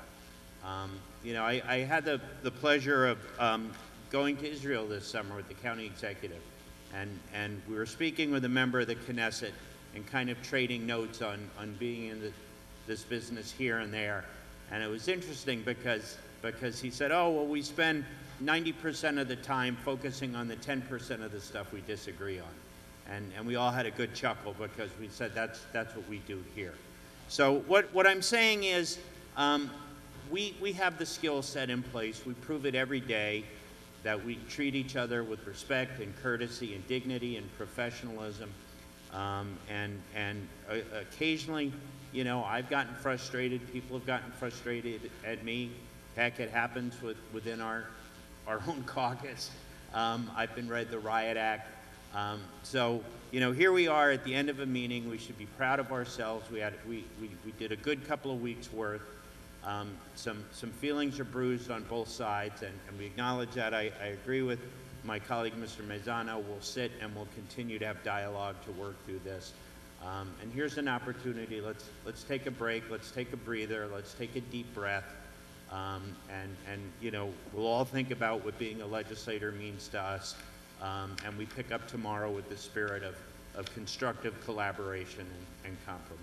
Thank you, Mr. Chair. Mr. Burrows, Thank you. Mr. Burrows, would you yield to your colleague who had her hand up first? My colleague first. Thank you, Mr. Burrows.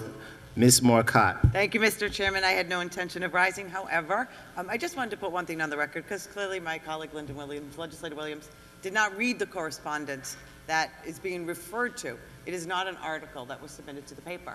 In fact, it was a letter that was so outrageous, so over the top, so crossed the line, if you will, that the newspaper refused to print it. So that should give you a little insight to the content of the letter that Alfredo Williams felt compelled to inject into as correspondence with the intent of embarrassing. So I think we all recognize what is your right to the First Amendment, or your right to write a letter and an article. We all get it. What was done here was inappropriate, and there's a big difference. And I think, to Legislator Smith's point, he's 100% right. It was inappropriate, it crossed the line, it was malicious, it shouldn't have been done. It was not an article, it was a letter. Again, a letter no newspaper would print. They refused it, rejected it outright. I just wanted to put that on the record, because I think it's important. Thank you. Mr. Burrows. Oh, really, Sheila took the wind out of my sail. I want to echo exactly what she said. And I am surprised at both Mr. and Mrs. Williams at this point in time, simply because, you know, I believe anyone on this side of the aisle would have easily said, if we approached you before the meeting, you approached us and say, you know, this letter, I feel, has taken a personal shot at me. We could have taken this off the agenda, yet 8 of you, for whatever reason, chose not to do that, which I think is a shame in and of itself. I know Jim and I constantly in leadership meetings are trying to say, and we're trying to reach across, and many of you are reaching across to us, you know, let's work in a fashion that is, you know, really supposed to represent this body. I don't know, and I don't believe Alfreda is making this personal, but I think she used poor judgment in thinking that this letter somehow represents somebody in the community and that this should be listed here, because you know what? You want to know how many letters we got regarding some of the actions that have been taken on that side of the agenda? Would we ever consider putting them on in communication? No, because it would personally embarrass our colleagues. So I don't think this is a route that we should be taking. This isn't an infringement of free right of speak. What a gentleman or a woman wants to speak, they can come right here. They want to send something to the Journal News, guess what? They don't always print this. And the Journal News, according to Sheila, wound up refused to take this article. This was a personal, slanderous attack. And if any one of these articles were written about you, I'll be the first one to say, you don't put it on communication. You want to go and hand it over to Michael, this is what a constituent thinks, you know, I want to share it with you. To put it out on the agenda was strictly done to embarrass him. Ms. Williams. You know, it's very interesting that many of you on that side of the aisle have decided that this letter is so inflammatory that you all have to speak on it in terms of it being set up deliberately to embarrass Mr. Smith or anyone else on the other side of the aisle. This letter was sent because a constituent had very serious emotional feelings about what was going on in his community. And he has a right to do that. And the fact that I, as part of representing him as my constituent, chose to put it into the record was because of the fact that he alludes to, in his letter, the history of the West Health Greenberg facility and how it came to be that it was homeless and what happened to the community, the surrounding community, and their feelings, and the court case that was involved in those feelings. And if Mr. Smith feels that that is in any way personal, then I agree with Legislator Myers. If you can't stand the heat, get out of the oven or get out of the kitchen.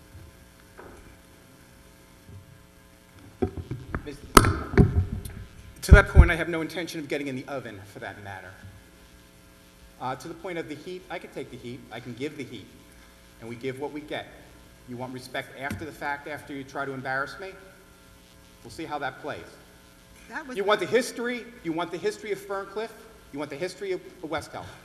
That facility's been there for 18 years. It's been in that community for... Pardon? Through the chair. Talk to me.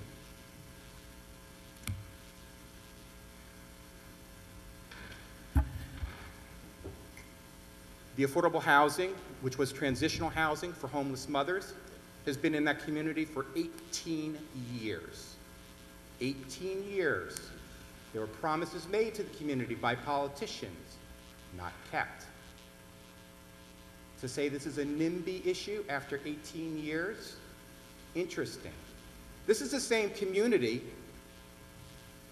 that had 30 sex offenders forced into the community by the prior county executive, Andy Spano.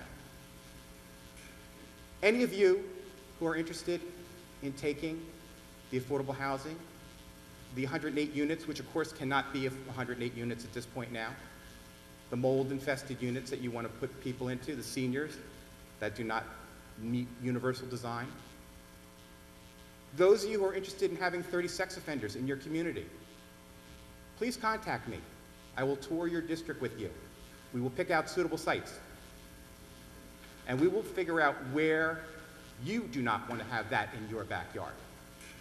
I remain open for that. This was a personal attack. It's a personal attack. You know why it's a personal attack? To say anything else is disingenuous. All right. Two different things. One, there are, on our agenda tonight, 12 different communications. 12. On this particular, well, I'd beg to differ. One of the things that we have had a history of ensuring that happens, that when we, in our individual capacities as legislators, are advocating for anything or defending things that are going on, we try, it's not always successful, but we certainly try not to identify and target individual legislators. Mr. Smith, your point is well taken, but I would read the editorial that you wrote, which had Ms. Williams and Ms. Shimsky's name in it, as a point of order. So I would say again, we need to, as Mr. Mazzano, Leader Mazzano and Leader Harkam both stated, for decorum in this chamber with colleagues, we really need to continue to do that. Not that we are not impassioned as, protecting our constituents, talking about the issues, and whether or not people believe things are factual or not factual. We got court records and not court records. We have things from different particular perspectives. But we should always be making sure that respect level is given for us legislators that have been elected, duly elected by the constituents of their respective districts. So we should continue to do that. I hope that everyone takes those comments that Mr. Mazzano and Mr. Harkam said to heart as the leaders of their respective caucuses and talk through those particular issues and work through them. We certainly have passion, as we should, about defending our constituents and whatever actions that we have taken. But again, as a person who has been personally insulted by whoever decides to stand up at this microphone on many different occasions, and many of us have had that, I would just say, from a constituent basis, my job as chairman of the board is not to censor any of you. And that was a request that was made, which I said, that's not going to happen. That is not the role of the chairman. As Mr. Mazzano said, we certainly have the ability to review the things that have come in, and no matter what side of the aisle on, we all get those letters and make a decision on what things need to happen.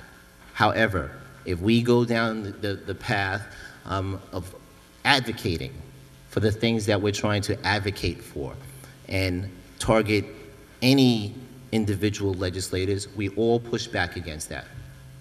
Leadership has had those conversations in the past, and I hope that it's been successful as far as keeping that information or keeping those attacks limited to policy and not making them personal. I hear your concern through that, Mr. Smith. I hear Ms. Williams' concern through that. I heard Ms. Shimsky, who's not here to echo anything else. We all need to step back a little and focus on the things that are, as Mr. Harkam pointed out, that we have control over and we're working through. So we should continue to have that level of passion, working through the committee structures as you all happen to do. So I hope we're able to do that, and I trust that both Leader Mazzano and Leader Harkam will be able to work through with the caucuses, with the whips, Mr. Burrows, who's here, Ms. Shimsky, who's not. But we will continue to work through that as we're dealing with issues that are extremely sensitive all around. So we should respect that. Hopefully we'll do. All right, let's all please rise and observe a moment of silence for those who were mentioned in the memorial resolutions.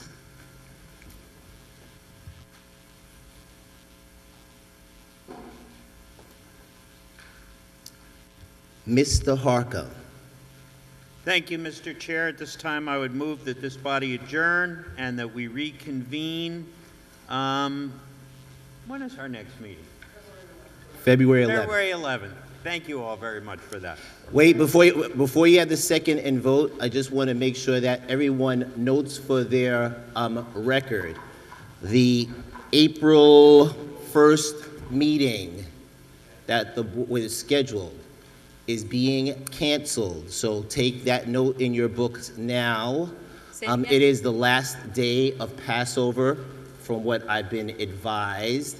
So we will not be scheduling that, because I guess the way that the schedule works, we would not be able to meet till Wednesday. So we will be canceling the April 1st meeting of the Board of Legislators. So our next meeting in April would be April 15th, just for your record. Mr. Mazzano, I'll take your second. Unless there's objection, members will take the last long roll call vote for the approval of the adjournment of the meeting. Is that fair? So ordered. Have a good night.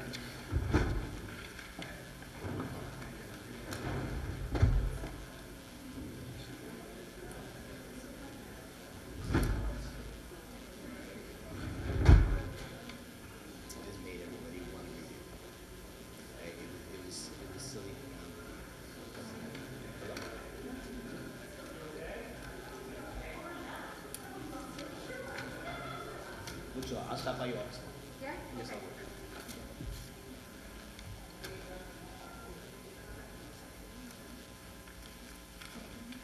Oh, I didn't even know that.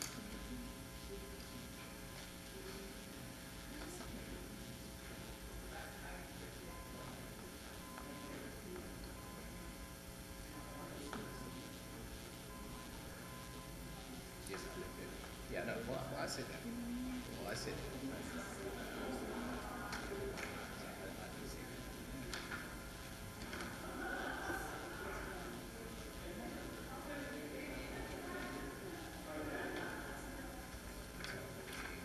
No, I saw that.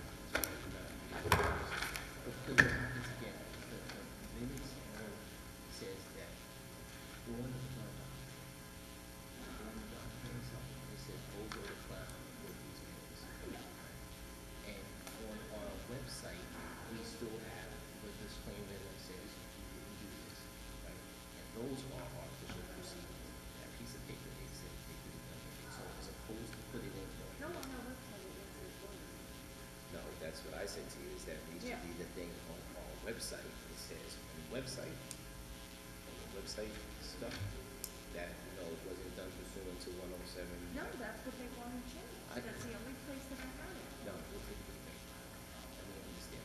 So, in the little gray box, right, as a note, can we not put that same thing? So it's not in the printed, because I thought we were talking about today that